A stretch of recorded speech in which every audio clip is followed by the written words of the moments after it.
নমস্কার, শ্রুতিপাঠ চ্যানেলে আপনাদের স্বাগত। আমরা সিল্ক রুট ভ্রমণের একেবারে শেষাংশে এসে পৌঁছেছি। আমাদের এখনকার গন্তব্য রংপুখোলা। সকাল 10টার মধ্যেই টিফিন করে আমাদের গাড়ি ছুটল পর্বত, বন এবং উপত্যকার মধ্য দিয়ে রংপুখোলার দিকে। মাঝে রঙ্গলি বাজারে কিছুক্ষণের জন্য থামা, এরপর গাড়ি আবার চলল। এবার এসে পৌঁছলাম রংপুখোলায়।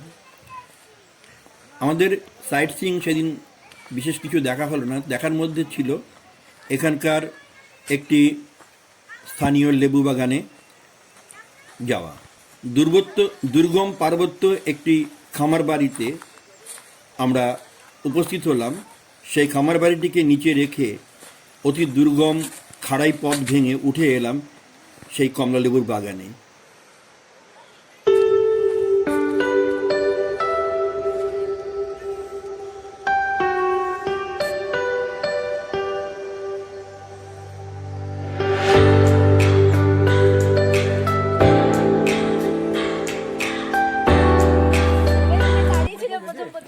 এই বাগানের যিনি মালকিন, তিনি নিজে আমাদের সঙ্গে নিয়ে বাগান ঘুরিয়ে দেখালেন এবং আমরা নিজের হাতে গাছ থেকে পাকা কমলালেবু ছিঁড়ে নিতে নিতে ছোটোবেলার সেই আম কুড়োনোর দিনগুলিতে ফিরে এলাম। নামার সময় খুব ঝুঁকি নিয়ে নামতে হলো, কারণ সন্ধ্যার অন্ধকার নেমে আসছে। কিছুক্ষণের মধ্যেই আমরা বাগান থেকে নেমে গাড়ি করে আবার আমাদের হোমস্টেতে গিয়ে পৌঁছলাম।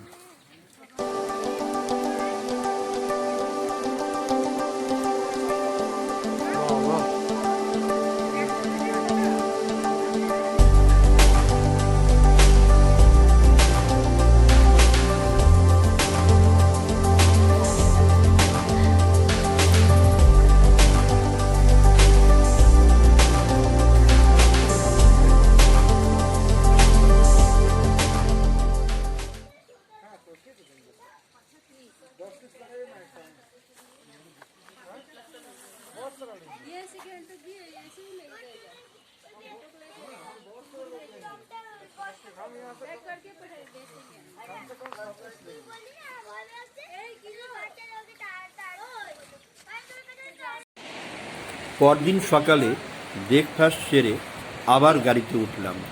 দুর্গমতর পথে অপূর্ব প্রাকৃতিক পরিবেশে দৃষ্টির পরিতৃপ্তি করতে করতে প্রথমে এলাম এখানকার একটি ঝুলন্ত পুরনো সেতু দেখতে। এই সেতুটি রোলেপের হ্যাঙ্গিং ব্রিজ নামে এখানে পরিচিত। সেই সেতুটির নিচ দিয়ে যে পার্বত্য নদীটি প্রবাহিত হচ্ছিল, সেই নদীর উপত্যকার মধ্যে আমাদের কয়েকজন নেমে গেল। ছবি তুলে পার্বত্য নদীকে উপভোগ করে আবার যাত্রা শুরু।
আবার কিছুটা গিয়ে আমরা এলাম এখানকার বিখ্যাত বুদ্ধ ফলস দেখতে। আমার দেখা শ্রেষ্ঠ জলপ্রপাতগুলির অন্যতম এই ফলস।